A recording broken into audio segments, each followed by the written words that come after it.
Good evening, ladies and gentlemen, and welcome to the KEDM Monroe Chamber of Commerce KNOE 8 News Meet the Candidates Forum. I'm Corey Crow. I'll be your moderator for tonight's event. Tonight we'll meet with the folks that are running for mayor of the city of Monroe. We'll also have a chance to meet with our city council candidates. I encourage you to stick around, and after the event, be sure and stop and have a dialogue with our candidates, see where they stand on issues tonight. We've got an internet audience with us tonight on KEDM, listening on KEDM. We're also live on the KNOE 8 News stream tonight, so welcome to all of those audiences. Before we begin, this is a team effort. I want to bring up Roy Heatherly from the Monroe Chamber of Commerce. He's got a few words for us tonight. Thank you, Corey. Thank you. It is a beautiful night in Monroe, Louisiana, and I want to thank everybody for being here. I want to thank everybody listening. I want to thank everybody that's watching on live stream, and I want to thank our candidates. We live in the greatest city in the world, I think. We live in the greatest country in the world, and these candidates are servants. They stepped up. They've gone into the arena for all of us, so I want to thank all of you, and I want to thank all of you for being here. I want to thank KNOE and KEDM, and with that, I'll turn it back over to Corey.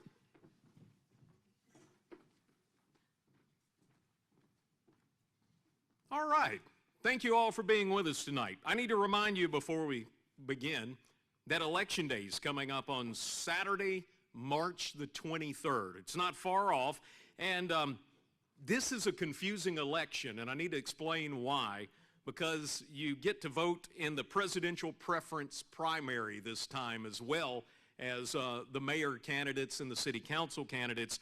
And it's a little confusing because if you're a Republican, you've got to vote for a Republican this time in the presidential preference primary. And Democrats will vote on the Democrat side in the presidential preference primary. Also, the party elections for the administration of the parties is in this race, and you'll have those folks on your ballot as well. There's a lot of stuff going on the ballot, and do your homework. The best place to go is to the Go Vote online system, sos.la.gov, or Go Vote on the app. Early voting will be March 9th through the 16th, and that excludes Sunday, March the 10th, from 8:30 in the morning till 6 p.m. Also, you can request an absentee ballot before March 19th, and you have to get those ballots back before March the 22nd. So to find out more about the election, be sure and head to the Secretary of State website. And you also can print a sample ballot of what all is on this election, and not a bad idea to go make your sample ballot and take it with you when you go so you're prepared for the upcoming March 23rd election. Before we begin tonight, I just want to say thanks again to the Chamber and KNOE 8 News and KEDM Public Radio for another in our series of Meet the Candidates forums. Now, before we began tonight, we had a little app, and we used it to figure out who got the first opening statement tonight.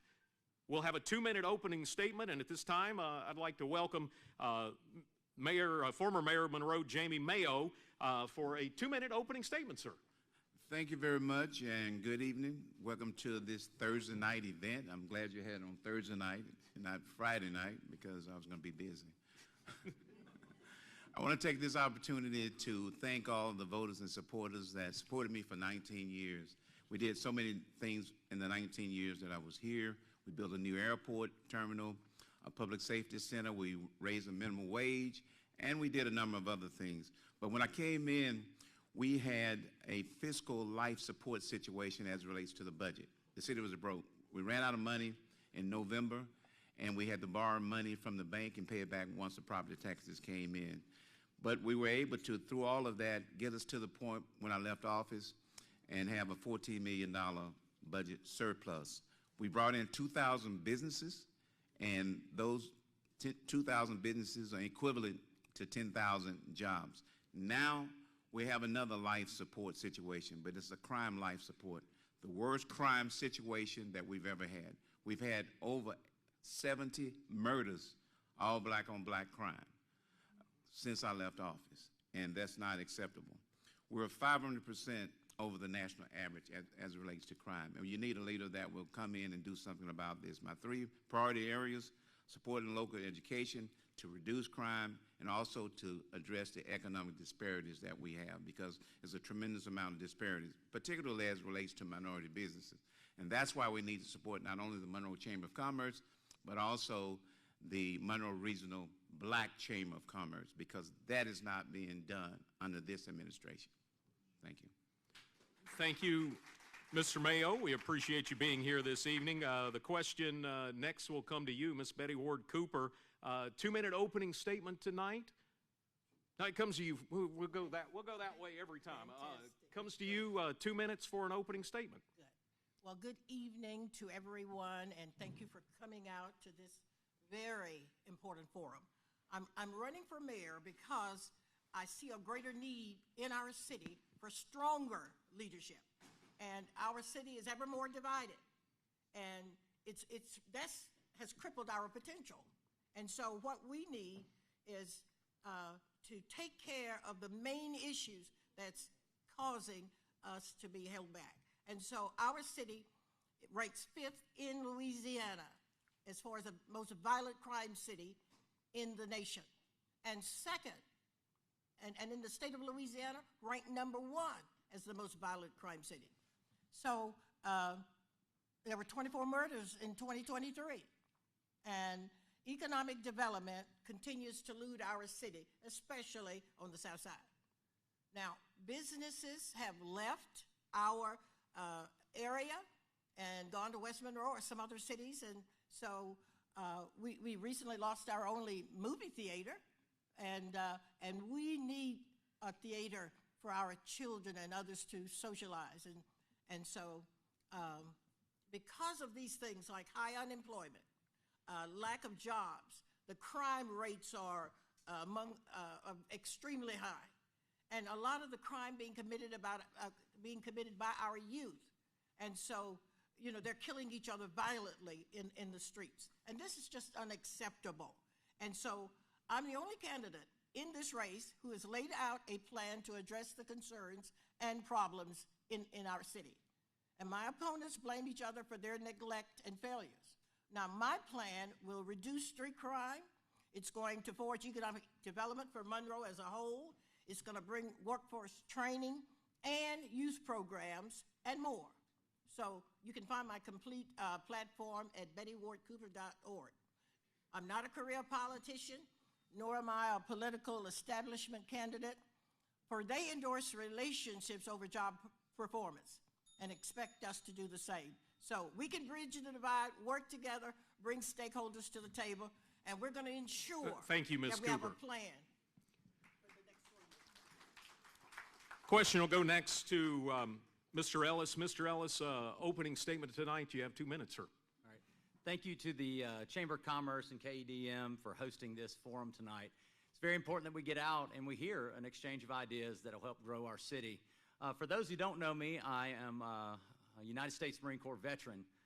Stepped up when my country needed men and women to go serve in their time of need.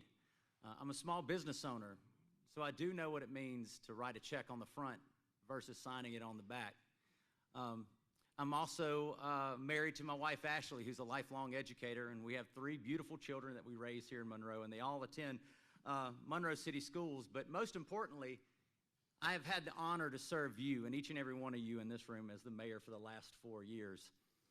During the last 4 years, we faced some severe challenges. If we remember, we took over in the middle of a global pandemic. We were recovering from an Easter tornado, and we had multiple other natural disasters. Record inflation. We had a ton of workforce issues that we had to fill the stopgap. But ultimately, your services continue, and we growed as a city. We were able to increase by 22% our sales tax collections here. We're able to work with business and industry and expand. You see Amazon already turning dirt here within our community. You saw us work together across state lines and regional lines to bring developments such as Amtrak. But we're not finished. This isn't the finish line. And I look forward to the next 4 years of serving you as mayor. And again, I'm here tonight to say thank you. Thank you for every time I called you, you picked up the phone. Thank you for working with us to make this a successful 4 years. And I just want to again say it's been a blessing and an honor, and I look forward to serving you for the next 4 years. Thank you. Thank you. All right, before we get going too far into the questions, candidates, I want to pull those microphones up real close to you so our radio audience and our TV folks will be able to see you. So pull those microphones up close. We drew for tonight as well who would get the first question first, and we'll rotate that throughout the night tonight. The first question, though, was drawn tonight by Mr. Ellis. A big issue of relocating to a city is quality of life. How would your administration improve the quality of life in the city of Monroe? Well, evidence is all around you. 7.5 miles of sidewalks are either cut ribbon on, under construction, or in engineering right now. You see it through our parks and recreation master plans, and these aren't plans that sit on a shelf. They're already turning dirt on those projects, but ultimately they're your projects. These are things that we're moving every single day that were brought to our administration through multiple community engagement opportunities. Quality of life also has to do with flooding infrastructure and basic infrastructure. It's tough to tell people you have a quality of life in our city when we've got a major trunk line that is clogged for over 2 miles, that every time it rains 2 inches, sewer backs up in their home. That was one of the first projects that we moved, and that was a $20 million project. Quality water is another one. Moving the water treatment plant from something that was on a shelf to we're about to cut ribbon on the water treatment plant. And so quality of life, you can see it all around you today in Monroe. Thank you. Thank you. Question next goes to you, Mr. Mayo. Sir, the quality of life is a big issue. How would your administration improve the quality of life for the citizens of Monroe? Well, I want to start with the water treatment plant. We moved the ball all the way down to the 1-yard line, and now he was able to cross it in a quarterback sneak, so we did that. Also, we were able to, as it relates to the infrastructure project, we created about $400 million that we work with the former mayor, the late Mayor Melvin Rambin. He took the north side, I took the south side, so we were able to bring at least $200 million worth of projects here. But also we have a number of projects here. Projects as relates to our recreation centers, our community centers in which we rehab all of them. Also the parks, there's 36 parks here, there's art. The zone downtown is what we did downtown. People want to feel good about what they have, those possessions that they have here that they can feel good about. And also in the arena, we brought in all of these entertainment acts over the years. That's not happening now. But we did that because we were very aggressive in doing, and we'll continue to do it once we get reelected. Thank you. Thank you, Mr. Mayo. The question will next come to you, Ms. Cooper. A big issue of relocating to a city is quality of life. How would your administration improve the quality of life here in Monroe? There are several things that we plan to put in place to improve the quality of life for our citizens. And that's our mission. And that's why we are going to stress the inclusivity, the unity of our city, with all of our citizens working together cooperatively to do whatever it takes to put in place what's needed. Because our citizens have voiced their concerns time and time again. And we as strong leaders, we will address those concerns. Part of those concerns are certainly crime, doing whatever we can to reduce the crime, annihilate it, rescue our children with youth development programs all year long, economic development that businesses will offer jobs and benefits, and our people will be able to afford a home. That is the American dream, and that's what we know. All of this together will improve the quality of life. Thank you. The question next will head down the line to you, Mr. Mayo. Is the current structure of the Monroe Police Department adequate for Monroe, and do our officers have what they need? Well, the current structure is adequate, but what is not adequate, we do not have a comprehensive plan to address these over 70 murders and also some of the situations that we've had. The OK program in which we brought, that was done away with. It stands for our kids. It addresses the high incarceration rate and homicide rate of African-American males. You have to meet the parents, the community, our students, our children, where they are. You just cannot arrest them by itself. Some of them need to be arrested, but we have to have preventive measures, rehabilitation measures, and those are the things comprehensively that's not being done. And that's what we're going to do. And that's why there was a downtick in crime in 2015. And we did all of that to make it happen, but it's not been doing now, but it will be done once we get reelected. Thank you. Thank you. All right, the question will come to you, Mrs. Betty Ward Cooper. Is the current police structure adequate for the city of Monroe, and do our police officers have what they need? I'm from this school. There's always room for improvement. And as we think about we're thankful for the law enforcement agency that we have and all of our employees in that agency. We thank them for the work that they're doing. And it's always an ongoing process to improve. You know, total quality management we'll always strive for. But in my platform, the economic development that we want to bring about, because our people will need jobs and benefits. This crime problem must be solved. And we're using this community policing model. And it is, it's a widely accepted model with improvement. So the community and the police, law enforcement work together to annihilate this crime problem that we have. And then that will be attractive for economic development and safety for our citizens. Thank you. Mr. Ellis, is the current police structure adequate for the city of Monroe, and do police officers have what they need? I agree, there's always room for improvement, but I can tell you where it doesn't start. It doesn't start by stripping the police's budget by over $2 million and reducing their workforce by over 40%. The last 4 years of the previous administration, there were 65 murders. Murders were on the rise, and COVID just added fuel to the fire. If you look at the last 6 months' crime statistics, you'll see a whole different story, but nobody wants to talk about that. Secondly, our youth. Let's talk about that. We have worked with the Boys and Girls Club to start tutoring programs for after-school learning loss. We have worked with wraparound services such as Ascent to bring services to our families, to teach de-escalation techniques in our rec centers. We have people that are out there now to work with the city. It's about partnerships. But I can tell you this, I'm proud to have the endorsement of the local union, Monroe Police Department, by an overwhelming majority vote. And also it starts with confidence in your leader, with Chief Vic Zorden getting a vote of confidence, something that hasn't been done in ages. Thank you. Want to say we're live tonight at the Monroe Civic Center and the Abe Pierce Convention Center. For those of you listening via radio or the internet, we've got a great crowd, a standing room only crowd. We're having to bring in some extra chairs right now. Want to say thank you all to community folks for being out here tonight, for turning out.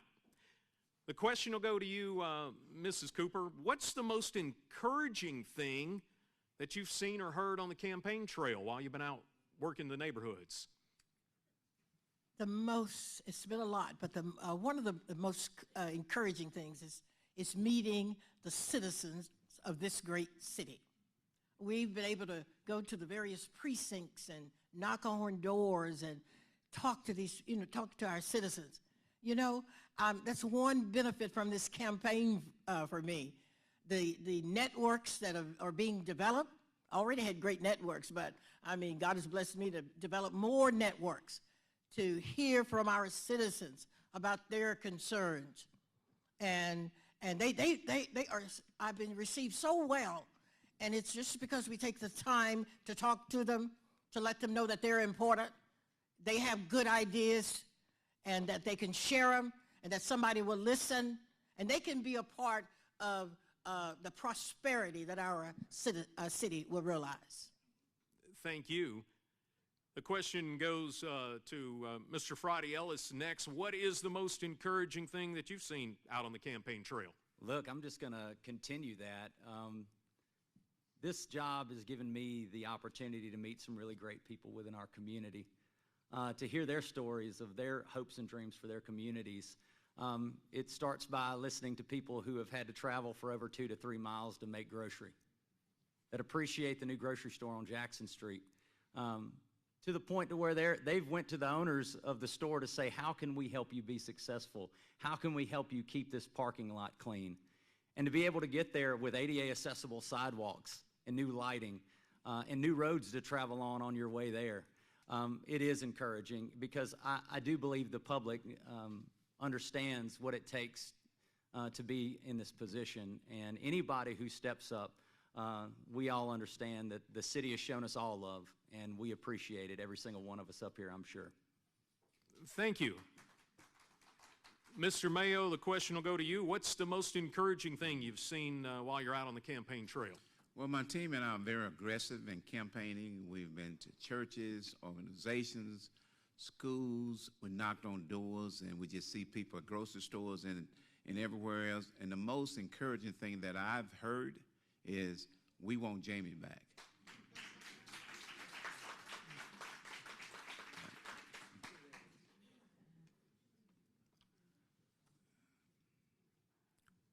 We'll move on to our next question. Goes to Mr. Ellis.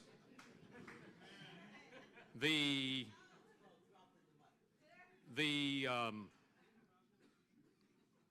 actually somebody who's in this room. I had a meeting yesterday, and I met a guy, and he said, Monroe has lost its aggressiveness. That was his word, aggressiveness.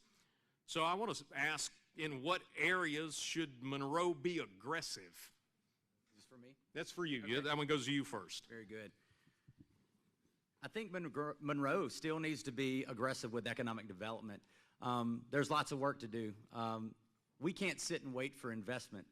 That's exactly why you see Amazon turning dirt today. That's a lead that we help generate by being aggressive, to learn about ways that development happens with our city. Again, we should stop asking ourselves, why can't we? We should start asking ourselves, why not? We have the intellectual capital here to do anything we want to in the world, and we've built titans here. And the fact that we see Amazon is because of that aggressive nature. There was $66 billion loaded up for passenger rail expansion, and Monroe led that charge. We led that charge. We went across state lines. We went up to Washington to bring that investment to you, because you said it was important. And so, yes, I say, let's still be aggressive. Let's get even more aggressive. All right, thank you.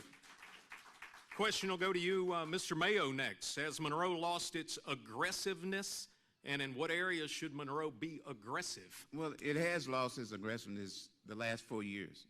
But prior to that, building a new airport terminal, public safety center, 2,000 new businesses, as I said before, CenturyLink and Lumen, all those jobs that came here, 55,000 jobs throughout the world, IBM, and all these other companies that we came, corporations, also medium, small businesses, all types of businesses that came here.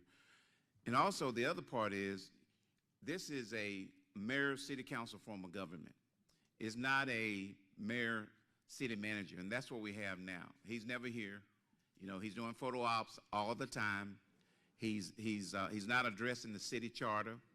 He doesn't sign any status change. He has Jimmy Bryant signing the status change, and that's not the way it should be. And that's why you've got two unions who endorse someone other than you. All right, the question will go to you, Ms. Betty Ward Cooper. Has Monroe lost its aggressiveness, and what areas should Monroe be aggressive? One thing about it, if Monroe has lost its aggressiveness, they can find it again, and we can just get back to the table and get aggressive again and go forth and do this very important work for our citizens. And when I talk about that important work, all of the ideas that we're talking about tonight, we have to lay the right foundation of everybody working together in a united fashion, inclusivity, inviting all of the stakeholders to the table. These are the things that we need to be aggressive on. And then as we invite all of them to the table, we'll lay out a comprehensive plan together, and we will make sure that we have the plans to address the crime, rescuing our children with youth development programs and mentoring programs all year long, with the economic development, jobs and benefits for everybody, home ownership. That's what we're going to be aggressive on. Thank you. Our next question will go to you, Mr. Mayo. The biggest economic driver in the Monroe area is ULM. How should the relationship between the city of Monroe and ULM work? Of course, most of you know that I graduated from ULM with a Bachelor of Business Administration. I went to ULM on a basketball scholarship, had one of the best records in 4 years, and of course that should be very, very aggressive. And it was very, very aggressive, and it will continue to be very aggressive. And we gave ULM, through the economic development package that we had, probably some $300,000 to $400,000 in supporting them in many of their projects that they had. We also changed the street name by the stadium, Warhawk Way. We did that. Had a very good relationship with about 3 different presidents, and we'll continue that relationship. I was on the search committee of the last 2 presidents and also the last athletic director. So we'll continue to work hard with my school, our school, as we work to make sure that we can enhance that. We have a new football coach. Hopefully we can get a winning record. Thank you. Thank you, Mr. Mayo. The biggest economic driver in Monroe is ULM. Ms. Betty Ward Cooper, how should the relationship between the city of Monroe and ULM work? It certainly will be a continued relationship because the University of Louisiana is my alma mater, and I have seen them in action often and time again. And so what we're going to make sure we do is this. Not only with ULM that we'll have these great partnerships, but every one of the entities coming together, all of us coming together as partners to make sure that we have the quality of life for every citizen in this city. And so not only the ULM, our clergy, our social organizations, our business and industry, our nonprofits, all of the citizens are stakeholders, and we work together. Thank you. Mr. Ellis, the biggest economic driver in the area is ULM. How should the relationship between the city and ULM work? It should go how it's exactly going right now, beautifully. You see with the Biomedical Innovation and Research Park that we worked hand in hand to one day all the pharmaceuticals that are, the research that's coming out of the pharmacy school will one day be incubated there. You see it in the $1 million application we were awarded to expand the Small Business Development Center to help small businesses incubate and grow here within the city of Monroe. And we've also been able to stand up a brand new economic development organization here to stop subsidizing Shreveport's economic development and to take the lead here in Northeast Louisiana to serve our residents. We were tired of sending our money elsewhere, but I can tell you this, we've had the best university president around, we have the best university around, and I can tell you this, the relationship between our administration and the university has been beautiful.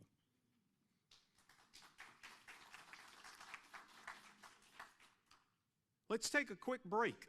We'll take a 2-minute break for our streaming audience and our radio audience tonight. I want to remind folks you're listening to 90.3 KEDM Monroe, also watching online at knoe8news.com. This is the Monroe Meet the Candidates Forum. Tonight we'll meet the candidates for mayor, and in just a moment we'll have a chance to meet the candidates for city council. Hang with us, we'll be right back. This is KEDM Monroe.